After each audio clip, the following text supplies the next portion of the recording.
ਸਾਡਾ ਖਾਨਦਾਨੀ पेशा है सप फड़न ਦਾ। बड़े बड़े ਜ਼ਹਿਰੀਲੇ ਸੱਪ ਹੁੰਦੇ ਨੇ, ਕੋਈ ਸੰਘ ਚੂੜ ਹੁੰਦਾ ਹੈ, ਕੋਈ ਕੋਬਰਾ ਹੁੰਦਾ ਹੈ, ਕੋਈ ਤਿਲੀਅਰ ਹੁੰਦਾ ਹੈ। ਸੱਪ ਦੇ ਸਿਰ 'ਚ ਮਣਕਾ ਨਹੀਂ ਹੁੰਦਾ, ਸੱਪ 'ਚ ਹੁੰਦਾ ਹੀ ਨਹੀਂ ਮਣਕਾ। ਮਾਰਖੋਰ ਬੱਕਰਾ ਹੁੰਦਾ ਹੈ, ਉਹ ਸੱਪ ਖਾਂਦਾ ਹੈ, ਉਹ ਮਤਲਬ ਉਗਾਲ ਕਰਦਾ ਹੈ, ਉਹਦੀ ਝੱਗ ਦਾ ਜਿਹੜਾ ਮਣਕਾ ਬਣਦਾ। ਮਣਕਾ ਮਤਲਬ ਹੁੰਦਾ ਜਿਹੜਾ ਲੜ ਜਾਵੇ ਤਾਂ ਉੱਤੇ ਅਸੀਂ ਲਾਉਂਦੇ ਹਾਂ, ਜ਼ਹਿਰ ਖਿੱਚ ਲੈਂਦਾ ਸਾਰੀ, ਚੂਸ ਲੈਂਦਾ। ਮਣਕਾ ਹੁਣ ਹੈਗਾ ਨਾ ਮੇਰੇ ਕੋਲ ਵੀ, ਪਹਾੜਾਂ 'ਚ ਅਸੀਂ ਲੱਭ ਕੇ ਲਿਆਂਦਾ ਤੇ ਉਹ ਮਤਲਬ ਪਹਾੜ ਦੇ ਵਿੱਚ ਗਏ ਜਾਂਦੇ ਆ, 5-5 10-10 दिन रह के तो लभना पैंदा, लभ के तो फिर लियाने।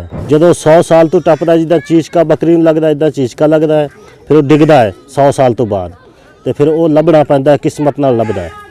तो वो फिर मतलब वो भी असीं जहाज़ दिंदे आ बच्चियां नूं। गिद्दड़ सिंगी एक सप दा मतलब मणका ते हत्था जोड़ी, वो मतलब उल्लू दे विचों निकलदी है। उल्लू दे विच मतलब वो हुंदी है हत्था जोड़ी, उल्लू दा मास दे नाल। मियां आसिफ अली एक बार फिर तुहाडी खिदमत हाज़र है।